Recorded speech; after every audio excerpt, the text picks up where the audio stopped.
O calor no estado do Amazonas não é uma condição climática.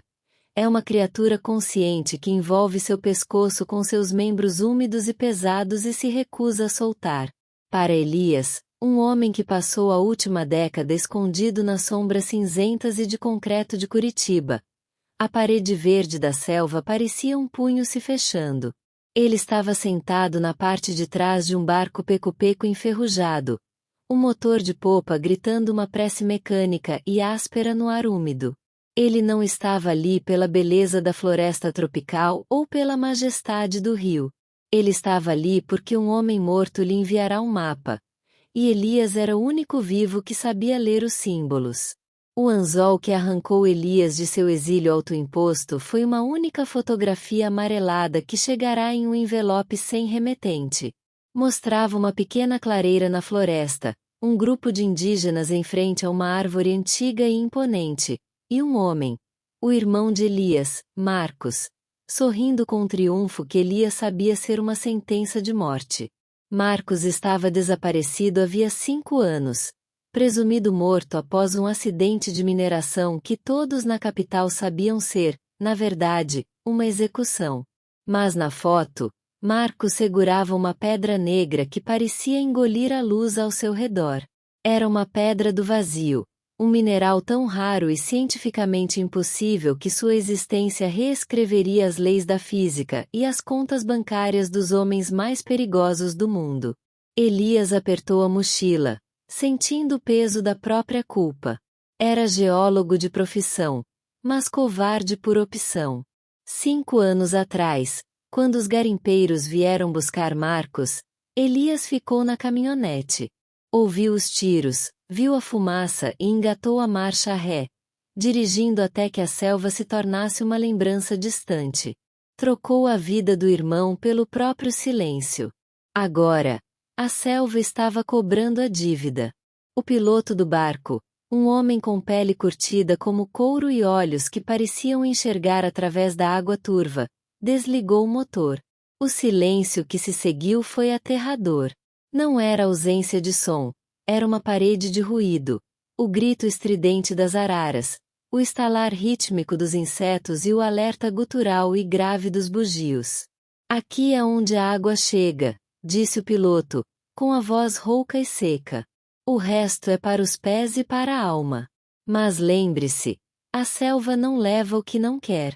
Se você encontrar o que procura, é porque a floresta decidiu que você era quem deveria carregá-lo. Elias desembarcou do barco, suas botas afundando na lama negra e viscosa da margem do rio. Observou o barco desaparecer rio abaixo, deixando-o sozinho com a vegetação. Abriu o mapa. Não era um mapa geográfico, era um mapa da memória. Marcos o havia desenhado usando pontos de referência que só os dois reconheceriam. A formação rochosa do gigante adormecido, a cachoeira do jaguar dormindo e o altar do sol. À medida que avançava pela densa vegetação rasteira, a pressão psicológica começou a aumentar. A copa das árvores era tão espessa que o sol se reduzia a um crepúsculo tênue esmeralda. Elias sentia como se estivesse caminhando por um pulmão gigante e pulsante. Cada farfalhar de uma folha parecia um passo atrás dele. Cada estalo de um galho soava como o engatilhar de um rifle. Ele começou a ouvir vozes, sussurros no vento que pareciam ser Marcos chamando seu nome. Elias. Por que você me deixou? Ele parou, com o coração martelando contra as costelas. Apertou o facão com tanta força que seus nós dos dedos ficaram brancos. Você está morto, sussurrou para as sombras. Você é um fantasma. Você é apenas carbono e memória. Mas a selva não se importava com a sua lógica.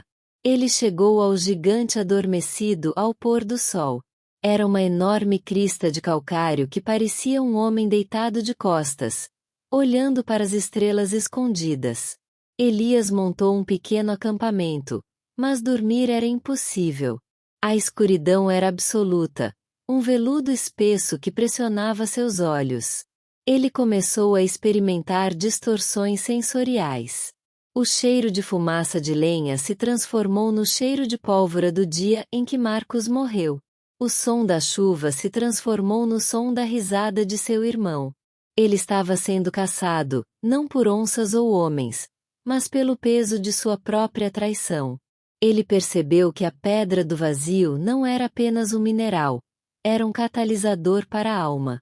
Ela extraía a escuridão de uma pessoa e a forçava a encará-la. Marcos a encontrara porque seu coração era puro. Elias a estava encontrando porque seu coração era um vazio. No dia seguinte, o terreno tornou-se mais traiçoeiro. Ele teve que navegar por uma série de cavernas calcárias onde o ar era rarefeito e cheirava a guano de morcego e poeira ancestral. No silêncio das cavernas, os sussurros tornaram-se mais claros. Não eram apenas acusações, eram instruções. Vire à esquerda na pedra que chora. Para baixo, Elias. Para a raiz do mundo. Ele seguiu a voz, sua sanidade se esvaindo como uma corda sob tensão. Ele não era mais um geólogo. Era um peregrino em uma catedral de fantasmas. Chegou ao altar do sol ao meio-dia. Um poço natural na rocha onde um único raio de luz atingia um pedestal de obsidiana negra. E lá, no centro do raio, estava a pedra do vazio. Era do tamanho de um coração humano e 2 vezes mais pesado. Quando Elias estendeu a mão para pegá-lo, uma figura saiu das sombras. Era um homem, com o rosto pintado com a tinta vermelha do fruto do urucum, os olhos um reflexo da profundidade da selva. Não era Marcos, mas carregava as placas de identificação do irmão no pescoço. Foi você quem fugiu, disse o homem. Não era uma pergunta. Eu sou o único que sobreviveu, retrucou Elias, embora as palavras soassem vazias em sua boca. Na selva, correr é apenas uma maneira lenta de morrer, disse o homem. Marcos nos deu esta pedra para protegermos. Ele disse que seu irmão viria buscá-la. Ele disse que seu irmão saberia o que fazer. Elias olhou para a pedra. Podia sentir o poder que emanava dela. Uma energia fria e vibrante que parecia puxar o próprio tecido da sua realidade. Podia levá-la de volta para Curitiba.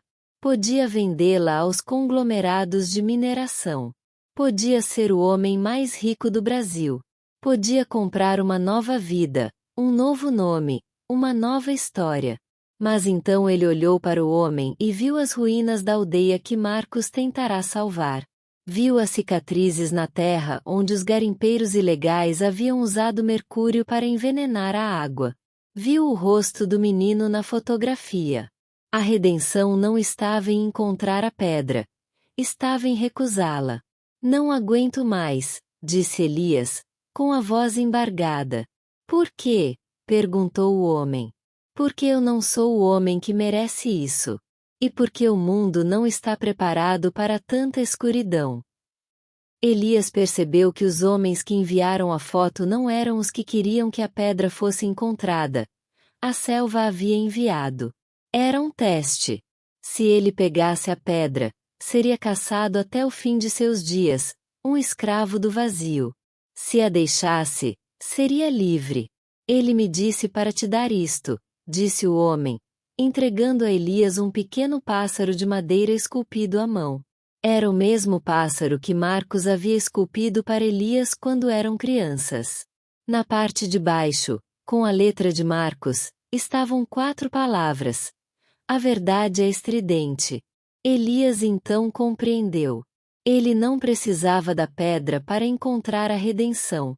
Ele precisava da verdade. Passou os 3 dias seguintes com a tribo, aprendendo os nomes dos homens que haviam matado seu irmão, documentando as coordenadas das minas ilegais e registrando as histórias das pessoas que o mundo havia esquecido. Ele deixou a pedra do vazio no altar do sol. Saiu da selva, não como um covarde, mas como uma testemunha. A viagem de volta foi diferente. O calor ainda estava lá, os insetos ainda estavam lá, mas as vozes haviam cessado. A selva não era mais uma prisão, Era um santuário. Quando chegou à margem do rio, o barco Peco-Peco o aguardava. O piloto olhou para Elias e assentiu, percebendo a mudança no olhar do homem. Você encontrou? Perguntou o piloto.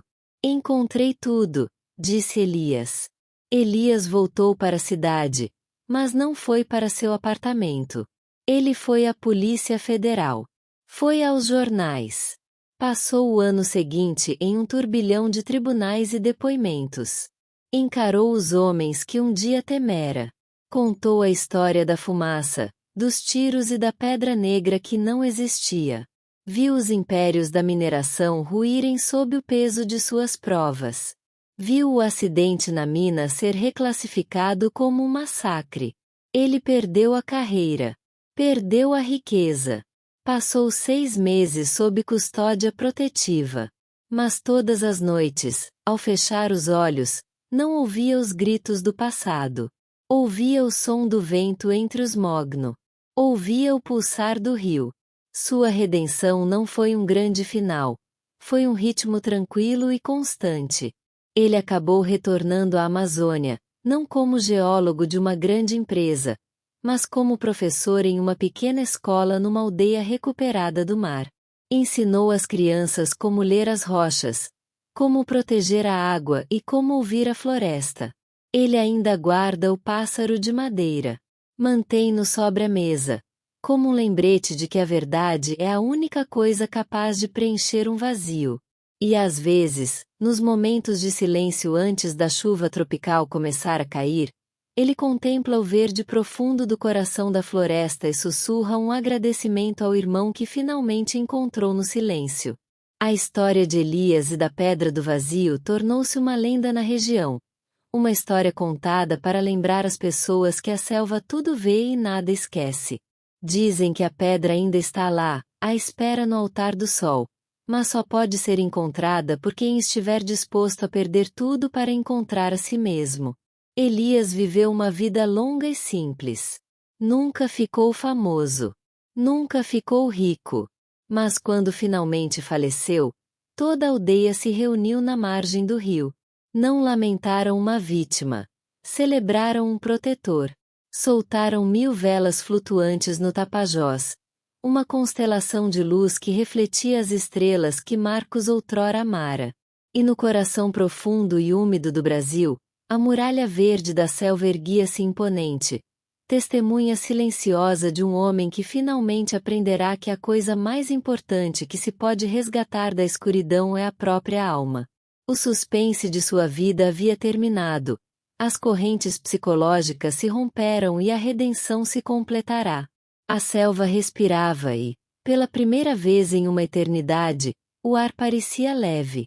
O legado dos irmãos Silva perdurou nas árvores que nunca foram cortadas, na água que nunca foi envenenada e nas histórias que nunca foram silenciadas. Elias provou que até a culpa mais profunda pode ser lavada se você estiver disposto a caminhar na chuva. A selva o chamou, e Elias finalmente respondeu com uma voz que era sua. O fim da história não foi um ponto final, mas uma vírgula. A floresta continua a crescer, o rio continua a correr, e algures, nas profundezas das sombras onde o sol só bate no chão ao meio-dia, uma pedra negra repousa num raio de luz, à espera da próxima alma suficientemente corajosa para ser posta à prova. Mas para Elias, o teste havia terminado. Ele encontrara sua música no ruído, seu caminho no verde intocado e seu irmão na quietude do próprio coração. A história da Pedra do Vazio não era mais um suspense, era um hino. E quando a última vela desapareceu na curva do rio, a selva sussurrou um último e suave obrigado na noite.